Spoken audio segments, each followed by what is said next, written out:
Requesting connection. Established. Encrypted. We're live. The show you've been asking for. Advice, technology, and community. Linux first, all others second. This is Ask Noah.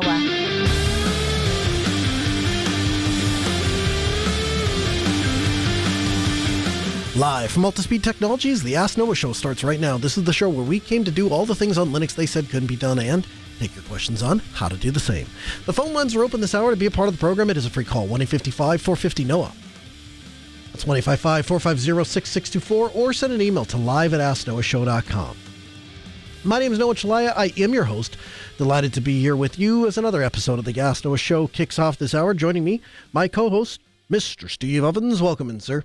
Good evening, Noah. How's it going tonight? Good evening, Steve. I am doing well. Actually, this week has been it's been interesting. You had sort of a prophetic effect, you might say, because as you struggled through some of your desktop Linux issues, I took careful note with the way that you chose to attempt to solve your Linux struggles, and then I applied my laser-like focus to implementing some of those same strategies to get my kids a game server. Kind of excited to tell you about that as the show rolls on. A game server, eh? Is this a 1v1 no scope deal? No scopes. It is purely creative. We are builders of things, Steve. We are creating the future, not destroying it. Mm-hmm. No, I'm just kidding. My kids. Well, I mean, I'm not kidding. It is creation. We'll get to that, but let's just say there's been a lot of Zed killing as well. So my kids are massive fans of Killing Floor, and I've got into that with my sister. So there's plenty of no-scoping that occurs at the Chalaya household, let me tell you. But no, in this particular case, in this particular weekend, it was about building things, not destroying them. Feedback? Let's do it. Our first email comes in, well, it's not email. Actually, we're doing something different this week. This is coming to us via Fountain. Now, you may have heard of Fountain. You may have heard of Podcasting 2.0. The concept is really exciting to me. Essentially, everywhere in the industry of broadcast, it is changing. And what you're seeing change is the way that people are financing these things. Typically, you would go to a sponsor and you would say, hey, please give me money and I will talk about your thing on the show. And that's great because it facilitates getting sponsors that are directly relevant to the industry for which they're sponsoring the content for, and it allows the people that listen to the content to be in touch with some of the people that offer product and services that might be of interest to them. I think the blind side in that approach, though, is that it makes the content creator beholden to the company writing the check, and it creates a different dynamic for the listener. Steve and I do the show as a way, as an act of service to those of you who are geeks on the internet that want to do what we're doing in some small way. It might be for your grandma. It might be for your sister. It might be for your parents. It might be at a Fortune 500 company, or it might be at a small donut shop. We don't care. We want to share knowledge, as Steve would say. How do you phrase it, Steve? Knowledge for knowledge's sake? Yep, you got it. So we want to share. So it's never been about money. It's never been about getting the most downloads or making the most. It's never been about any of that. At the same time, we're not blind. We can see what's going on. And in the worlds of the Spotifys and the Joe Rogans and the people that have the money and the clout and the platform to negotiate with the platforms that have the eyeballs and the ear holes, it is a challenging environment to be a content creator. And so one of the things that Adam Curry and others have done, and Chris Fisher from Jupiter Broadcasting, and many people in the podcasting space, they've embraced this concept of Podcasting 2.0. The idea being that you, as the listener, are able to contribute to us, the program or the content creators. And what does that do? Well, it makes us beholden to you. The things that you find interesting are the things that catch our attention. And so we are beyond grateful for the 5,000 sats that have been, I'm trying to get here to all time. I'm sorry, 134,000 sats from the 17 people that have participated, 5,697 sats from the 4 supporters from episode 416. We're deeply grateful. And as we venture into the new world of Podcasting 2.0, we would like to thank you by way of taking your contributions on the air. So Odyssey Westra writes in and says, good practical idea for dealing with scaling issues. In addition, I'd say look at RetroThink.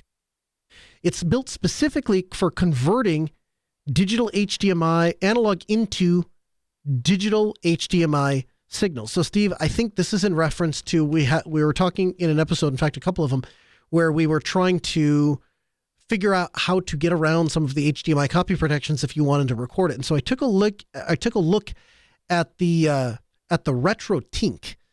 And it is effectively a little device that is specifically designed for retro gaming. And so you can plug it into your Super Nintendo, your Sega, those sorts of things, and it will allow you to get it connected into a modern television.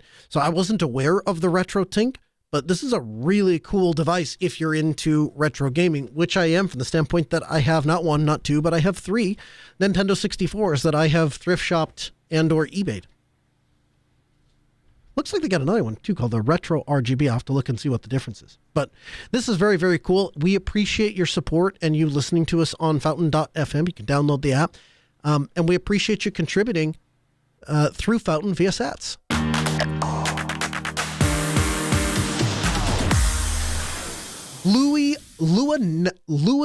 Luanati? Is that how we pronounce it, Steve? I'm going to go with Luanti. Sure, why not? It's a bit of a guess. There's a fantastic story behind a software project written by a guy who went by the screen name Celeron55.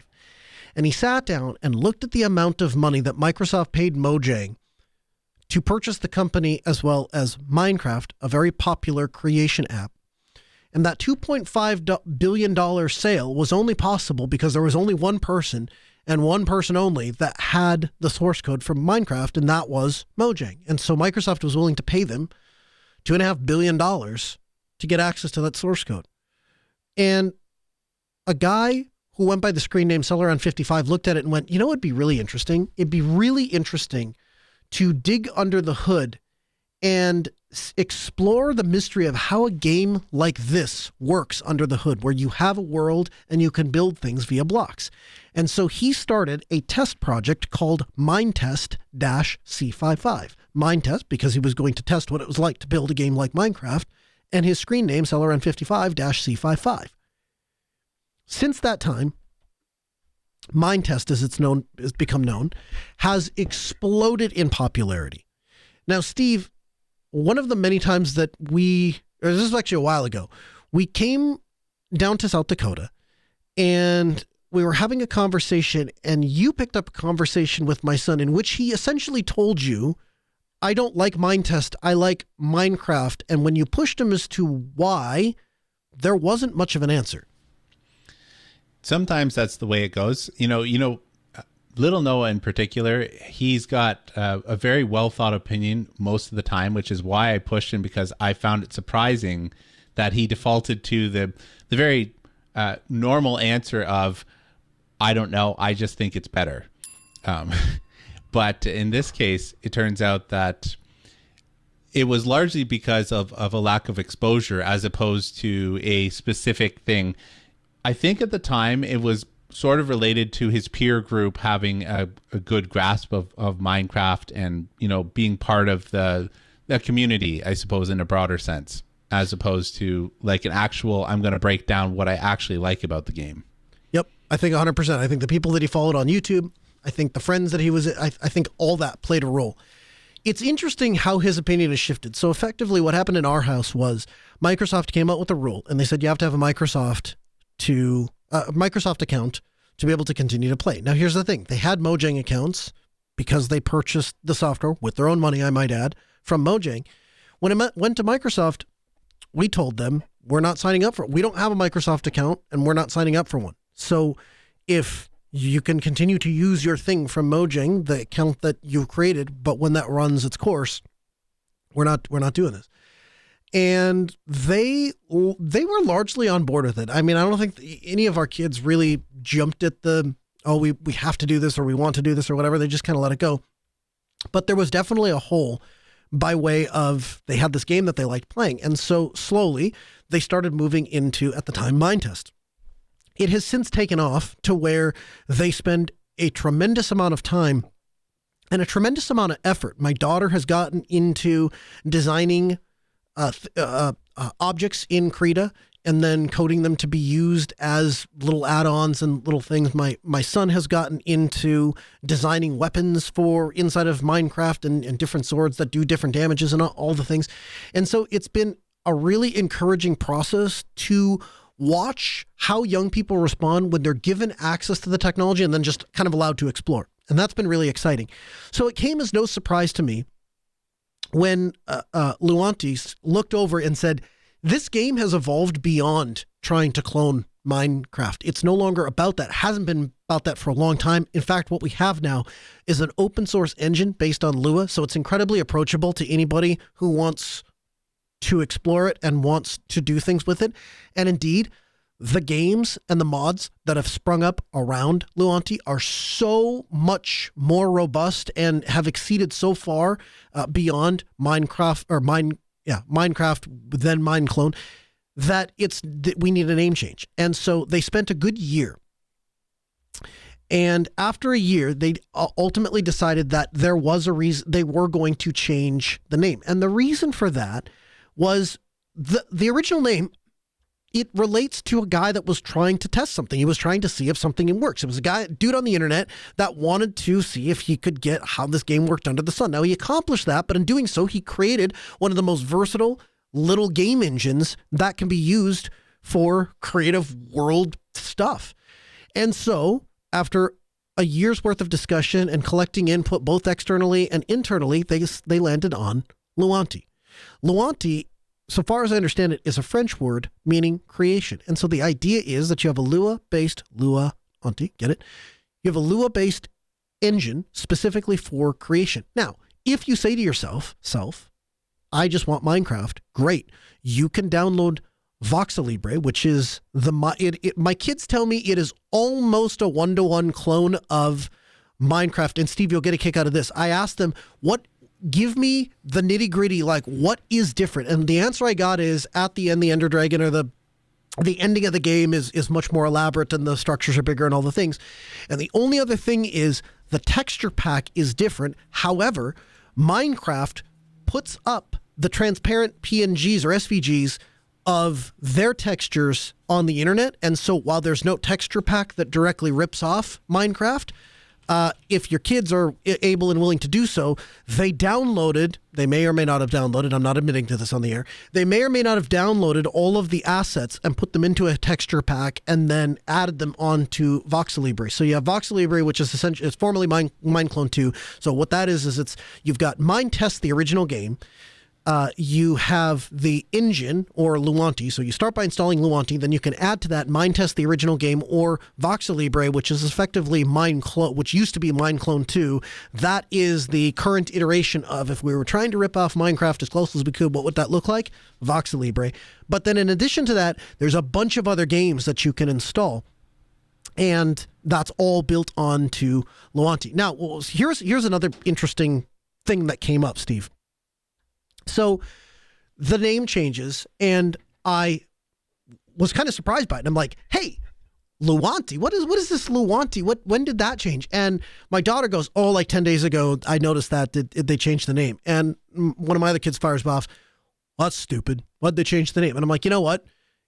So without even looking, I can tell you that whoever it is that is passionate and cares about Minetest today, or in this case, Luanti, at some point, they made the decision after a whole bunch of discussion and thought and all the rest of it. And I promise you, a bunch of people on the internet are just as ungrateful and spoiled little brats that you are and whining. And so they questioned that. And so we went to the forum post and I pulled up the announcement of we're changing the name. And as sure as I'm speaking to you, Steve, the first comment, that's great. It's fantastic. You're changing the name. And then, I can't believe they're changing the name. What a stupid idea.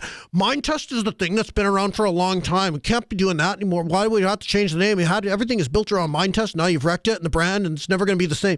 And yeah, the internet is just, they're a bunch of people that have largely never contributed a thing to Minetest and or Luanti are now very upset that the name is changing. The name, which if you go look at other posts on the forum and elsewhere, there is this mentality of, yeah, I told my friend to install Minecraft, but they don't want to install the Minetest thing. We want the final version, not the beta thing. When is it going to be out of alpha? When is it going to be out of... Because it's test in the name. It was never designed to be a production product. It was designed to be a nerd on the internet who wanted to see if he could clone Minecraft, and he did. And so now that's something else. And so I wish all the success in the world to the Luanti team. I think you have an absolutely fantastic project that has a tremendous community around it, but also has a tremendous opportunity to empower the people that use the software, because you can install all of these different worlds and all of these different games. Now that led me to another, we'll call it situation, Steve. So we have a family Minetest, I suppose now, Luanti server, and we had a playbook for it. Now, last week, you walked me through the process of what it took you to get your playbook up and running for your workstation. So I, paying attention to those lessons, came back to run the Luanti playbook, previously Minetest playbook, and I ran into all sorts of problems, Steve. In fact, it's not a exaggeration to say it catastrophically fell apart to the point that I wasn't able to use the playbook to get the server back up and running. And in the end, I stopped halfway through troubleshooting the playbook because my goal was not to teach myself how to use Ansible to set up Minetest. Luanti, my goal was just to set up Luanti. And at the point that I had exceeded 3, 4, maybe 5 times the amount of time it would have taken me to just set Luanti up by hand, I just got sick of it. And I was like, yeah, nuts to this. I'm going to SSH in there and I'm going to cowboy it and it's going to be good.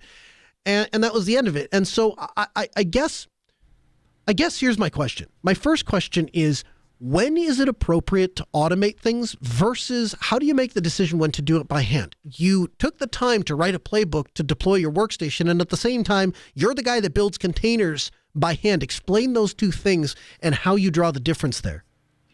Well, so, I mean, to me, they're not dissimilar. The building a container by hand is essentially just figuring out what sort of things you need to put into the container file to get the container to build.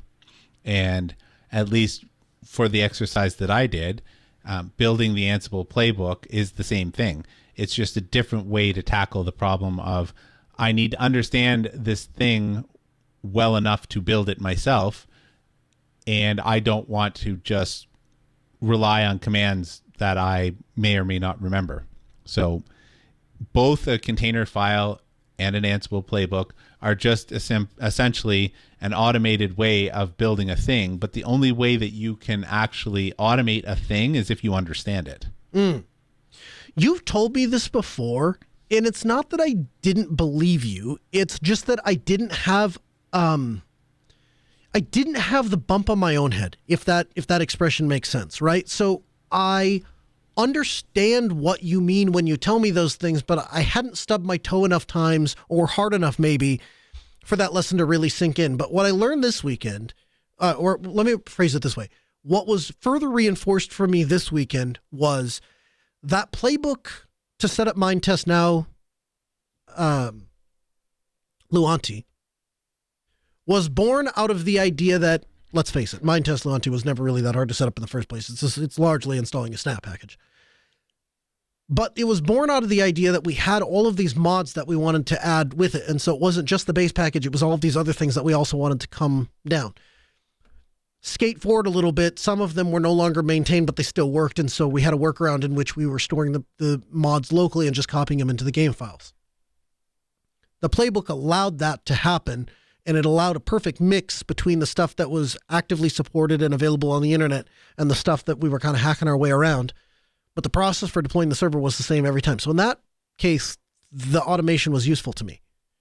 Where the automation began to lose its usefulness is when the time cost started to exceed what it was going to take me to do with the automation. And oh, by the way, the doing it by hand method meant that we were actually teaching the skills. And so particularly when I was doing it with 3 young kids, the opportunity there for them to say, okay, it doesn't matter if you have access to, or if you don't have access to Ansible, here's how you install a package. Whether you're using Ansible or not using Ansible, here's where you need to move these files. Whether or not you're using Ansible, here's where you need to obtain these files. So all of that ended up being I found it to be a super valuable lesson.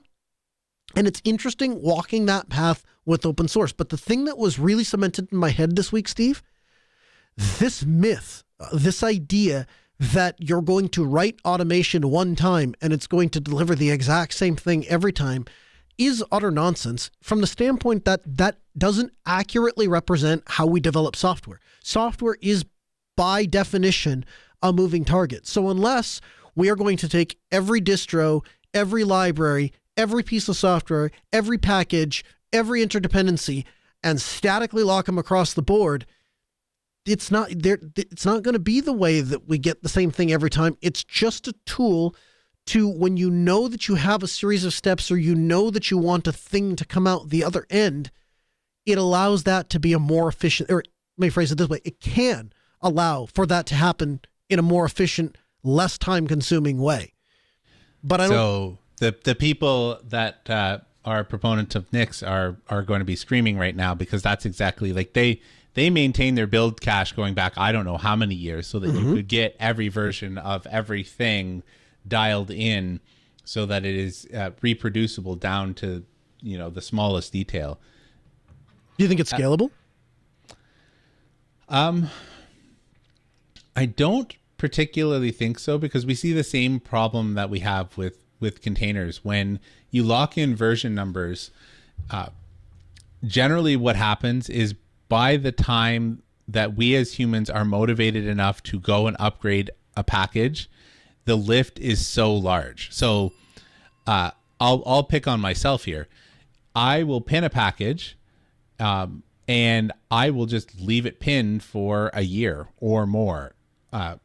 For example, I've pinned SSH at 9.7 because I don't want to deal with monkeying around with older SSH servers. So if you move to 9.8, it will refuse to connect to older servers, and the config that you could put in .ssh config will be rejected, and in fact will then stop you from being able to SSH anywhere, because it loads the config and goes, this config is bad, I'm not supposed to talk to these guys, and it just bails, right? And so one of the things that I have in my build is install 9.7. Is that good? Probably not. Will I revisit that? Maybe in 2 years, and then maybe it's going to be even more of a headache than what it is right now, because usually the longer you let that tail off and you ride on the coattails of I don't have to deal with this now, the dependencies or the learning curve or whatever it is grows exponentially over time. And then by the time you do, it's almost like learning something completely new instead of just slowly ingesting the changes, which now that I say it out loud, almost mirrors the philosophy for running a rolling distro versus, you know, upgrading your distro every 10 years. So I would draw a parallel between the exact conversation we are having right now and the conversation I had with my kids regarding mods in Luanti. So conversation goes like this. One of my kids, I love the pets mod. I can't live without it. It's the most important thing to me ever, Dad. We have to have the pets mod. Well, honey, they don't maintain the pets mod anymore, PETZ. It is no longer available on ContentDB, and that means that at some point it's going to stop working. Well, it already stopped working. It doesn't work with 5.9 anymore, and so we have to have 5.8. If you have Mindtest 5.8, it works. Okay, so are we going to set up a dedicated computer that is never going to get upgraded from Mindtest 5.8, and you're just going to run that version forever? Well, if that's what it takes to get the pet mods, okay. But you see what we've done here now. The longer that we go in time, the more of those unmaintained mods that are not going to work, and the further behind reality you become. So that isn't really a long-term strategy. And so I kind of was able to redirect them, but to me, when I hear things like we have the technology to use, you know, specific versions and all of that, I don't doubt that that's true.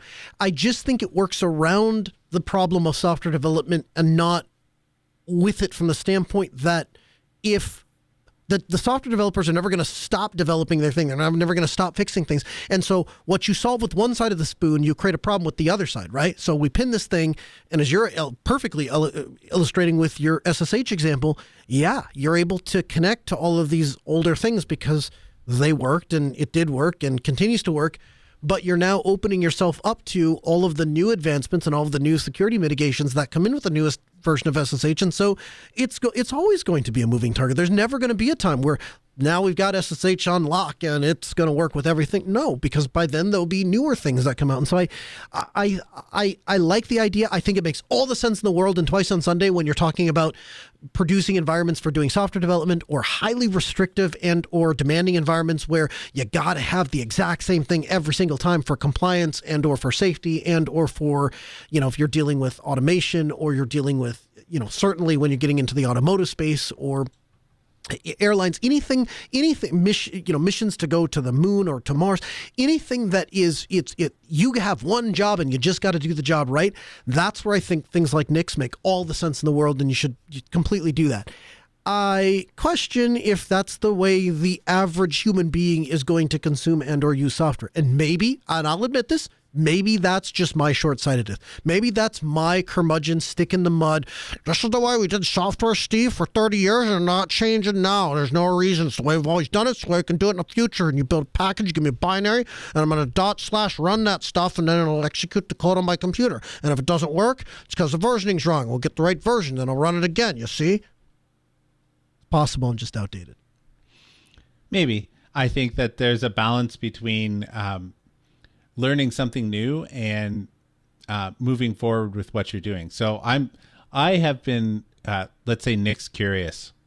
It's just that every time that I have a thing that is a mild use case for it, it is the ramp up is the blocker to doing the thing. And so I've yet to find a use case that is low priority enough that if I took the time to do it, that I'm not hindering myself. Like this playbook, I just keep picking away at because I just keep blasting away my old laptop, just because, right? And it's just something that I'm kind of tinkering away for fun, and I don't have to think very hard about it because I generally know Ansible, and when I run into a problem, it's not like I'm devoting, like just magnitudes of brain power against. Whereas if I was trying to do the same thing with Nix, I'd have to stop and read the docs, which I should do, right? And I'm sure that I can figure it out.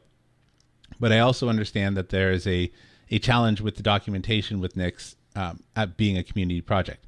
Not here throwing shade. I'm just saying, like, one is like today, while I was on a call with a client, I just would fire the Ansible playbook and I just like not look at it. And then I'd come back and like an hour or two and I'd be like, oh, look, it threw an error. I know how to fix this, and then I'd run it again. I couldn't do that with something like Nix because I'd actually have to stop and then go research and then read and see if I could figure out and interpret the thing. And so it's a balancing act between I want to learn something new and I'm genuinely interested in this way that it solves it, but where am I going to invest the time to go and learn the new thing? So here was the argument given to me by a Nix person when I levied that line of reasoning. And the argument I got back was, isn't that true of any technical venture? Like the first time you sat down with OpenShift, or the first time you sat down with libvirt, or the first time you sat down with Linux for that matter, isn't it always true that you're assuming and or learning a new domain knowledge, and how applicable that domain knowledge is will depend on how often you use it. So if you did everything with Nix, it would obviously be very applicable. If you said it's the way I'm personally going to choose to solve my problems, but I'm going to do work a different way, well, in your case, what is that, 20-30% of the time it's useful to you. If you said that you were going to use it for everything all the time. So, I mean, isn't that true of any technical thing that you dig into? Yes and no. So the fair way of putting that would be to say, you're looking at doing automation. You currently are doing Ansible. And you know what? Maybe you've just decided that Argo CD is the way to go and you're going to go learn pipelines, right? Though that would be an equivalent argument where I'm adopting a technology because of the specific relevance to it, as opposed to they're so different that the only thing that applies is the understanding of how the underlying steps to get to your goal would be. Like step 1, install this. Step 2, configure that. Like those stay the same, but they're completely foreign to each other in terms of how you would go about the automating.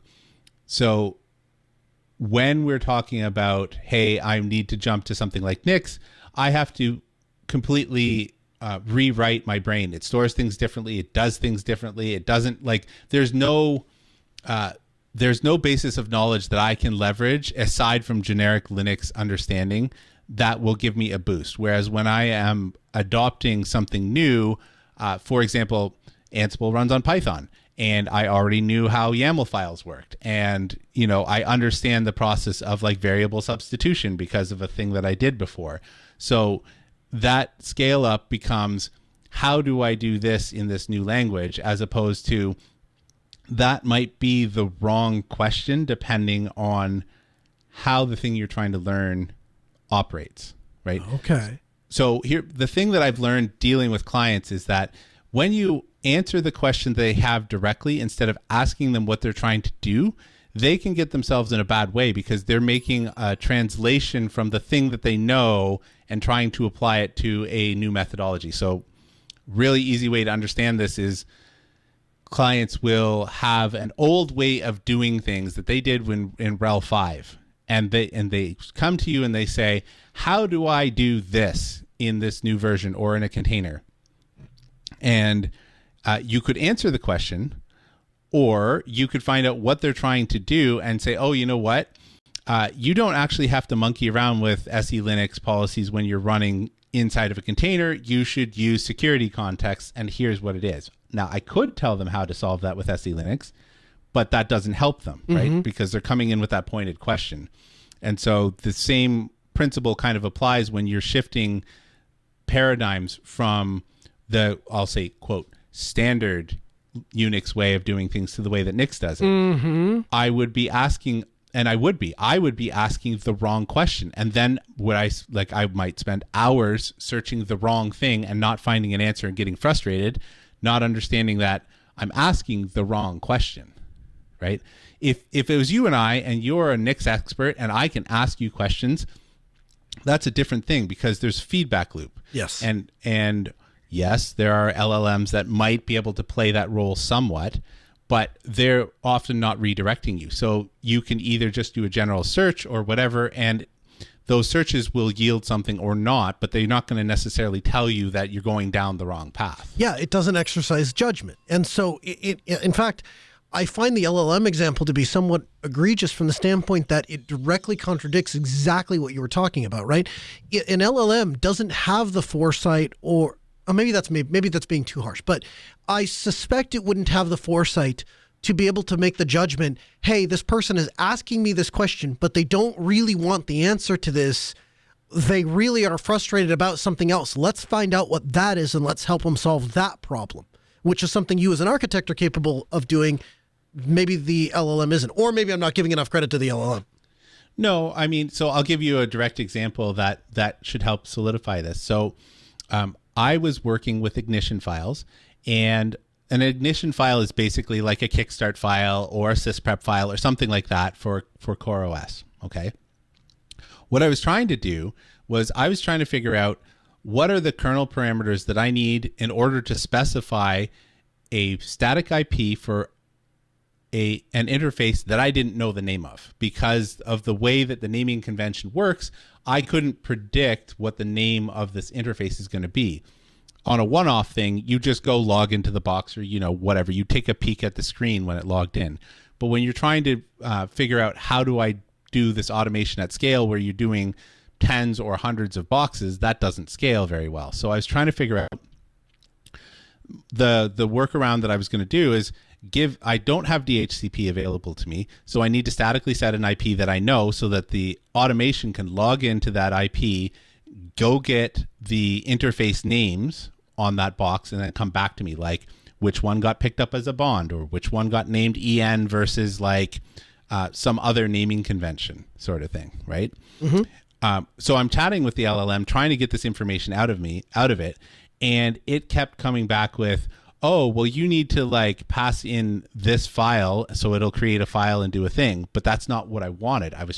What I wanted it to do was give me, when you boot up your Linux system, you know, you hit tab and you go to the end of the Linux line and you start adding stuff, right? Because on RHEL-based, Fedora-based, and so on, we use Dracut, and that has kernel parameters you can pass in to do things to the networking stack. and I couldn't get it to give me that information because it was only as smart as whatever information that it could get out of the internet. Like it gleaned that I was trying to set a static IP, but because my use case was so esoteric, it just kept coming back with like, oh, just set network manager and like do it like this. It was like, I can't do it like that because this option requires me to know the interface name and I don't know it, right? Like all of these problems. And so if I'm talking to a person, the person might have been able to say, you're going about this the wrong way. I don't think that I am, after having chatted with people at Red Hat after circling the drain with the LLM for several minutes. But that's just like another case of I'm asking specific questions and the LLM can only do what it can find or what it has in its banks. Interesting. Do you think we're going to get to, this is kind of a tangent, but do you think we're going to get to a point where it's going to be societally inappropriate or societally impolite to ask a human a question you haven't first consulted the LLM? Ooh, that's an interesting question. Like today it's read the, RTFM / have you haven't Googled it, you haven't YouTubed it. I mean, do you think, I see a day, Steve, when you were explaining this to me and you're like, I went around with the LLM first and then I started to think to myself, I wonder if we're going to approach the time when if you don't go to the LLM, it's like, oh, geez, a human has to answer that question for you? You couldn't. So like this absurd thing where people expect you to text and ask if you can call. Like, that's a weird thing. Like I've always found that weird, right? Like that's just a weird thing. So what do you say when you get a text saying, hey, Steve, could I give you a call? Sure. I'd say the same thing that like if you called me and I wasn't able to take the call, I just wouldn't take the call. So if you text me and I'm not around to, respond to the text, you get the same answer. You have a few years on me. So if I remember this, you remember this, when you would pick up the telephone having no earthly idea who might be on the other end. It could be your long lost relative. It could be the person whom you care most about on the face of the planet. It could be the hospital telling you that said person you care most on the planet is dying, or it could be a telemarketer and you have no idea. It could be anywhere in that spectrum and you have no idea. So you just picked up, you prayed, and you said hello. You got what you got on the other side. Or you were me and said, if it's important, they'll call back. Oh, you're funny. You're one of those guys, huh? Leave a message / let me see your name on the caller ID, and if I want to talk to you, I'll talk to you, eh? No. I mean, no, I never went as far as to think like caller ID screening. Okay. It was more like I'm busy or I'm sitting down for food. Like it drives me crazy. Even back then, before cell phones, it drove me crazy that people would get up from dinner. We're all sitting around the table, and this person that took 30 seconds out of their day to dial, like, brings your entire thing to a screeching halt. Yeah. Like that drove me crazy. And so like we implemented a no, they'll call back if it's important rule at my house. Okay. Very interesting stuff. So one other thing that came across, so there's a couple things that came across our collective radar. The first is, Steve, have you heard of Windows S mode? I mean, when you told me today, but for the sake of this show, I'll say no. My gosh, man. I tell you what, there are some, I'll tell you, above all else, the thing that I want you to track most in the story, and I want you to keep top of mind as we step through it, the level of patience and understanding that human beings have with Microsoft, a company who very rarely has said human beings at the top of their priority list. I digress. So I go to take a computer for a company who has owned this computer for 7 or more years and get a clean install of Windows 10 on it so that they can use it for a particular piece of software they wish to use it for. I take the Windows 10 drive. I plug it into the laptop. I boot from it. I go through the ungodly long process of installing Windows 10. I jump through the necessary hoops requisite not to be able to connect to the internet and still being able to use the piece of software that I have. And when I finally arrive at the much long-awaited desktop environment of Windows 10, and I plug in the flash drive which contains the small executable that they wish to run, I was greeted by a very interesting / ominous message that told me I wasn't permitted to run a software on the computer because the computer was functioning in Windows S mode. What is Windows S mode? I thought to myself. So I did a bit of looking on the internet, and I learned Windows S mode is a mode in which the computer enters in that will not let you run executables unless those executables come from the Microsoft Store. So far as I can tell, there are only a few ways to get out of Windows 10 S mode. One is if you purchase a physical license key for Windows 10. Two is you can upgrade the machine from Windows 10 to Windows 11 if you have a TPM chip. But so far as I can tell, and I would love it if you'd write into live@asknoahshow.com, a show focused on Linux, and tell me about Windows. I would love it if somebody could explain to me, like I'm 5 years old, if I have a computer that didn't come with Windows 10 and I have a Windows 10 installation drive, is there a way I can run an executable on it, or is that just not a thing we do anymore? Like, we gotta go buy a new computer and install Windows 11 on it. What's amazing to me, what never ceases to amaze me, and I watched it twice this week, I heard about it a third time today. If you came to my house and gave me a computer that was running some Linux distro and said, yeah, they no longer let you run software. It worked yesterday, doesn't work today, and you have to purchase a new piece of hardware to be able to run the software that worked yesterday with the operating system that worked yesterday but doesn't work today. I would tell you to just never install that distro again. What a load of hogwash. It's nonsense. It's ridiculous. The hardware worked yesterday. I'm not asking it to do anything more. Just put the same software that's on it in the same hardware. It's ridiculous, right? That would be my response. Largely, the answer, and I want to preface this by telling you, these are the same people that will sit there across the desk from me and go, yeah, oh man, upgrading to Windows 11, yeah, it's going to be $1,000 per computer. And I mean, we've only had these computers for 9 or 10 years. I don't think they're really that old. It's, what's a few parts hanging off and a few missing? I mean, it's not, Those same people, you sit down in their office, hey, this thing you asked me to do, it is not working. In fact, it doesn't work at all because Microsoft turned the thing off, and so now it doesn't work. Those same people, it's out of date, huh? Oh, okay, great, awesome. Well, here's a credit card, or just go ahead and invoice me for what you need. Go ahead and get a Windows 11 computer, whatever we got to do. Spend $1,200, $1,300, and that's what we need. Got to stay with the times. Getting a little outdated. I can't, it's as if Microsoft can correctly predict that all these IT guys, if they just asked to upgrade something from point A to point B so that we're at the latest version, so that we have the latest version of the software, it's not running on 10-year-old hardware. If we just asked as IT guys, hey, this probably makes sense to not be using this ancient old thing, let's upgrade to this newest thing, we're told that isn't a priority, that there are other things that need the attention, and that but then Microsoft pulls this kind of stunt, and the answer is largely apathetic. Oh, that's what Microsoft did, huh?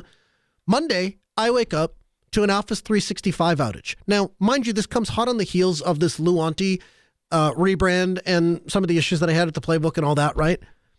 That afternoon, found out about all this and kind of dug into this Saturday morning-ish afternoon. By Saturday evening, I was already chatting with other people in the Luanti community and in chat rooms and on forums and all the other things to help figure out what was going on and how things were changing. And it got to be a really exciting thing. Monday, I come into work and there's this Office 365 outage. And so I'm getting tickets and I'm getting emails and I'm getting calls and I'm getting texts and people are upset and people can't get things to work. And of course, with Microsoft, they send out a service announcement, but it goes out through Outlook. And so it's going to people's emails, but that's taking hours to get there. And so it's just an utter, unmitigated mess. And in the process of all that, I realized that there's nobody from Microsoft. There's no nerd in Redmond, Washington that is communicating with me in any measurable way, telling me what's going on or what's going to happen. And largely, I'm left to tell people, yeah, I don't know. It's a Microsoft Cloud thing and it's down and maybe it won't be down. Let's just hope. And again, the answer I get is complete apathy. Oh, I just can't send emails from my company for the next 4 or 5 hours. Okay, well, guess if Office 365 is down, I guess that's just what we're going to have to do. Okay, great. So I have very little patience for that, but I'm willing to park all that. Today, I sit down to do show prep, and Steve, you lay on me this Windows Server issue in which people came into their businesses and found that Windows Server 2019 and 2022 were unexpectedly and upgraded to Server 2025 overnight. Better, because this is cute, Microsoft doesn't know how to undo it. In fact, when I asked you about it, you're like, haha, that's funny. People don't roll back servers. That's not a thing. So now we're on 2025. Whether you wanted to be on 2025, whether you didn't want to be on 2025, whether or not you had licensing for 2025, we all just arrived at 2025. So the important thing to note here is that this didn't come down through the Windows Update channel. Let me rephrase that. Windows Update channel itself did not forcibly upgrade people.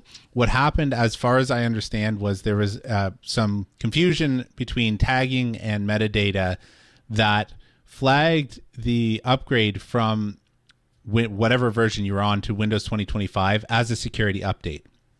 Lots of clients are running some sort of third-party tool to help them manage the updates, specifically to only apply security updates and stuff like that. And so what was happening was, because these things were mislabeled, the third-party tools were picking it up and saying, it's a security update. I need to go and apply this. And they do. And because they applied this so-called security update, it rolled forward the Windows version that you're on. Now, part of the challenge here is that there's no license check beforehand, and so it just did it. And then when it finally reboots and comes back up, there's no license for it because that license doesn't transfer over. Now, one bright spot I will say here is the fact that people were coming in and finding that it had been successful unattended. That is something that if we're going to pick a silver lining here, that's kind of remarkable. You know what, Steve? I tell you what. Here, you know how you put a fork in it and it's done? Microsoft just says, hey guys, sorry about that. Everybody gets 2025 for free. If it upgraded, we're just going to give you a license for free.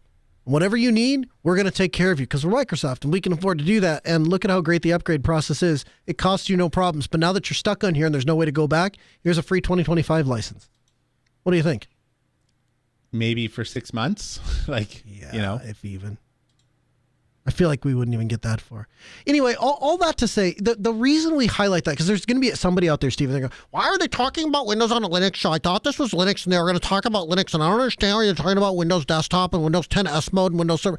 What we're trying to do is illustrate what the landscape looks like and what the different areas are. One of the stories that we didn't get time to dig into last week, but it's absolutely relevant to our current discussion, and that is Microsoft is releasing their own version of a thin client. They call it the Windows 365 Link, and it launches in April for $349. Now, a couple things of note. It's a mini desktop PC that exists exclusively for the expressed purpose of connecting to Windows 365 Cloud rather than running Windows locally. What is Windows 365 Cloud, you ask? Well, it is a light productivity / web browser based thing that allows you to get, it isn't web browser based. It, I think, is accessed actually over RDP, likely. But they have this 365 Link device that you purchase for $350, and you're able to then rent a Windows VM for $31 a month directly from Microsoft, and that'll give you 2 virtual CPUs, 4 gigabytes of RAM, and 128 gigs of storage. Here's where I'm going with this.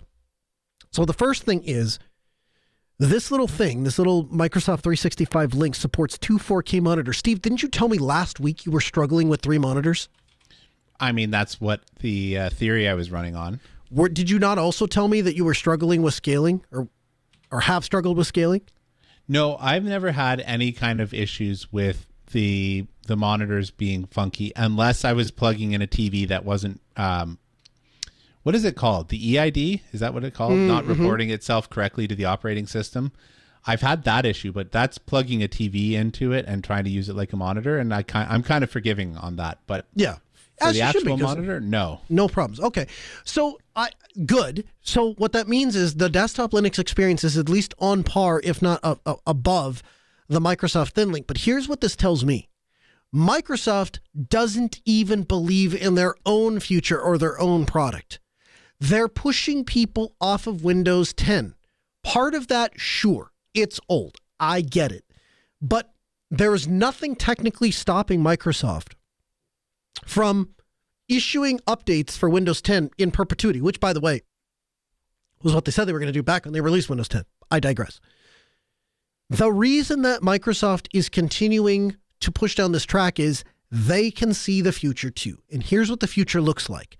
The future looks like all of the nerds putting their computers inside of data centers where we've got reliable internet and reliable power, redundant of both.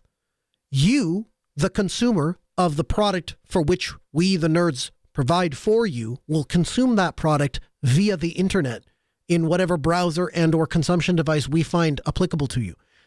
The nut that Microsoft is trying to crack here, I think, is the opportunity to deliver the Windows desktop, which at the moment is still requisite for a huge bunch of businesses. They are actively working towards getting you to go to office.com and signing into Office 365, and there you got Teams and Excel and Word and PowerPoint and all the things. So you can have your Office in a box via a web browser. Comes with its own share of problems. See my previous note about Office 365 being offline Monday. But that Microsoft is skating towards that goal. The problem they have is this never-ending perpetual drag of cruft dragging along, and they're trying to find ways to make money off of supporting that. And their answer, I believe, is virtualization and Windows as a service. It's why they're requiring you to sign up for a Microsoft account to sign into Windows 11.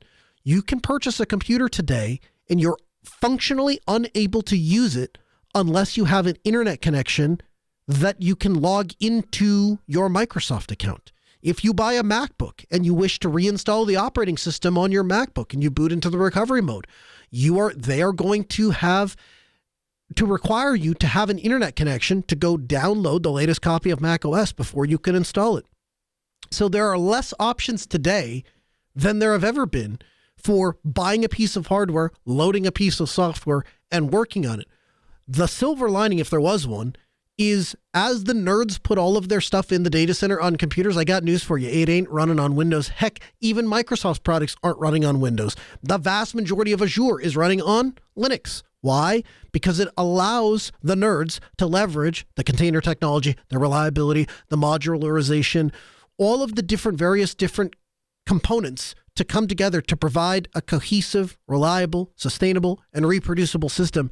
And even Microsoft knows that. And so they're moving away from you having the software on your computer and more, they have the software on their computer and they'll give you a conduit to access it. And so if you listen to this program for any amount of time, you know that Steve and I are both desktop Linux users. I hope the last few episodes are illustrating why. Are there bones buried in Linux? Yeah, there are. Do you stub your toe? 100% you do. Is it pain-free in any other operating system? Not even close. Music in your ears means we're out of time. I thank you for joining us. You can download the entire back catalog or check out the show notes at podcast.asknoahshow.com. There you'll find every episode we've ever done, as well as all of the stuff we didn't get time to get to during this here show. We record every Tuesday, 6 p.m. Central. For the latest, follow us on X. I'm at Colonel Linux. He's at Linux Evans. The show at Ask Noah Show. We're back next week, 6 p.m. Central. AskNoahShow.com.